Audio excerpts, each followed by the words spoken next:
to be joined by Volodymyr Bilotkach, who's the senior lecturer in Volodymyr Bilotkach. Senior lecturer in economics at Newcastle University and co-editor of the Journal of Air Transport Management. And he's joining us by Skype, as I understand. Volodymyr, can you hear us? I think we have some sound problems and we cannot hear Volodymyr. Volodymyr, can you hear us? Yes. Excellent. Okay. Great, thanks for joining us tonight. And I want to start with this statement that Ian mentioned, and you actually a part of this statement. You signed it. It's from this very popular, very famous analyst group, Vox Ukraine. And the statement says that these new aviation rules is a smoking gun, proving that the Ukrainian government does not want reforms. Do you agree with this kind of type of characterization of these aviation rules? And do you think it's really something that we should talk and discuss a lot, especially on these initial stages of the forming new Ukrainian government? Of course, since my name is on this statement, then I clearly have endorsed that is in it. And well, my biggest problem that I have with it is not so much the ownership restriction as the other thing, which is the requirement that any airline that wants to be designated to fly internationally from Ukraine also has to serve a domestic Ukrainian market. This is clearly a discriminatory rule, which clearly favors the largest carrier in Ukrainian market, which happens to be Ukrainian International Airlines.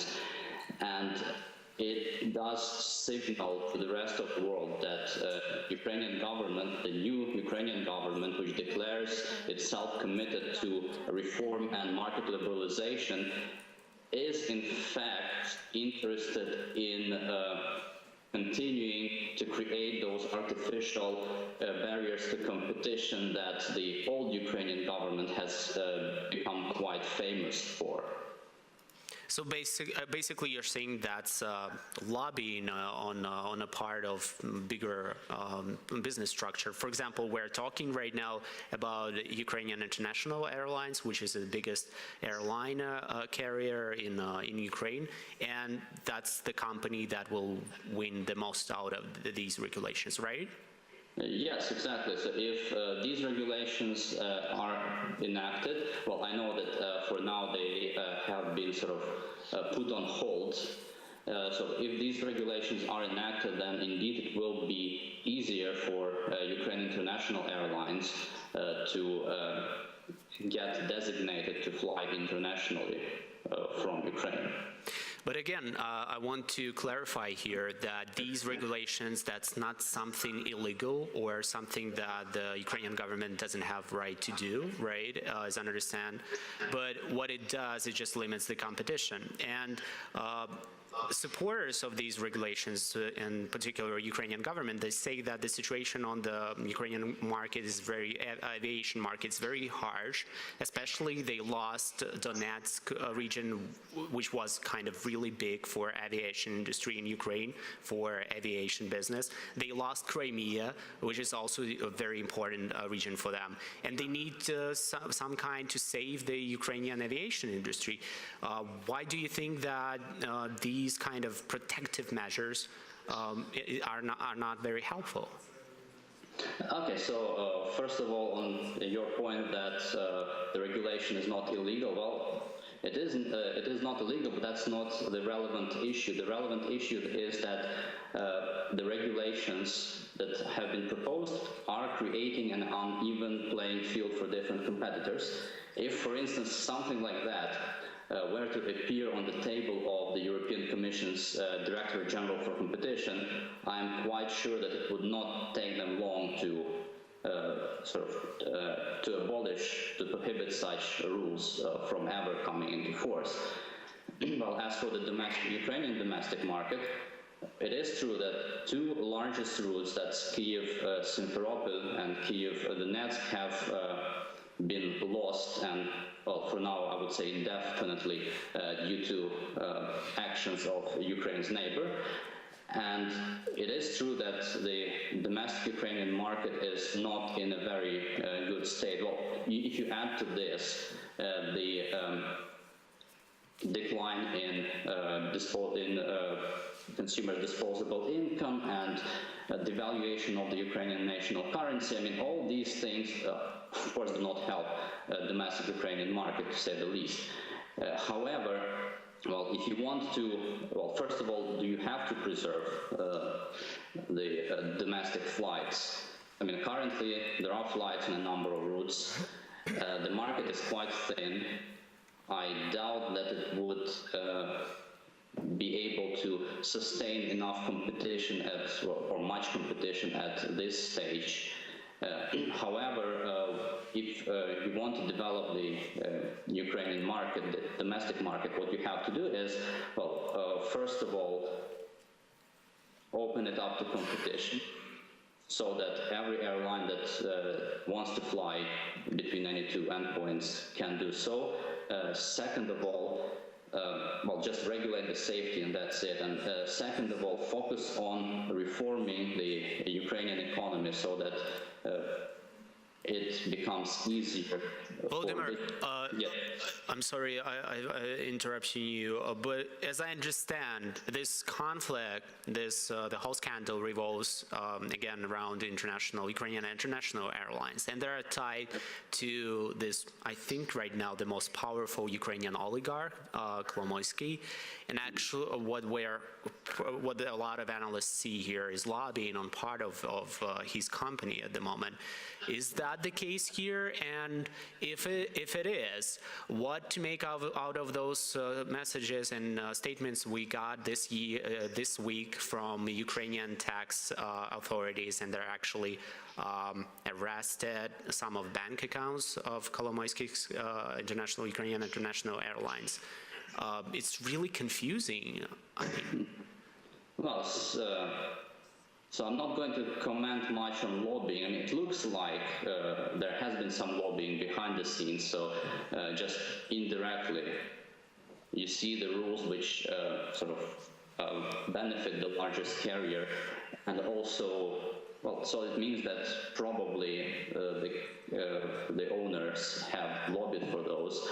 As for the arrested accounts of Ukrainian International Airlines, my understanding is that the carrier has not been in a very good financial situation overall, and it does owe, well, I heard that it owes something like 500 million hryvnia to Airport Boryspil, for example. And I'm sorry, just to clarify, because we had this week a statement from Ukrainian International Airlines, and they said that they do not recognize this debt to the Ukrainian government, and they will fight it in courts, and they think that this arrest is not justifiable.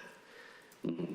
Yeah, well, that's I recall also hearing the statement of this kind, but my understanding from sort of the pieces of evidence that I am able to gather is that Ukraine International does not appear to be in a very good financial state, and I'm afraid actually that, I mean, this situation currently with the airline looks kind of fairly similar to what we had with Eristavi, well, pretty much exactly 2 years ago.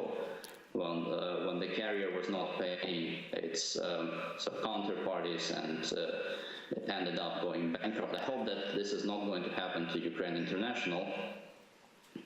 And it could be in this context, right, you say that the carrier is trying to sort of use all means possible to get sort of sure, yeah. Volodymyr, I just want to finish with a little bigger picture. What does what this particular incident does say about the current investment climate in Ukraine? Because Ukraine is desperately seeking for investments. And on the other hand, we see moves like this one with the AVIA regulations, which is practically shuts down the market for international companies. Maybe what we're seeing right now is not a deliberate attack on, liberal market values, but a kind of chaos inside the government. Again, with those arrests of the presumably company that they're lobbying for, and then those new aviation rules and those desperate attempts of the Ukrainian government to gather as much international investors as possible. Yeah, I mean, for all I know, there could be some sort of behind-the-scenes fighting between various interest groups. I mean, I'm not sure exactly what is going on and why those things are happening exactly, but as for investment climate, or as for the message that this decision or this proposal is sending to international investors into Ukraine, it's clearly not a good message. The best recipe for attracting foreign investment is basically to open up the market, tell the investors that, okay, invest into this country, we are going to ensure your property rights, we are going to make sure that you are able to do your business with as little impediment as reasonably possible, etc. And that's when money will start flowing in. And if you are sending messages that essentially can be interpreted as either that you are not interested in creating this the right environment for investment, or that there is something not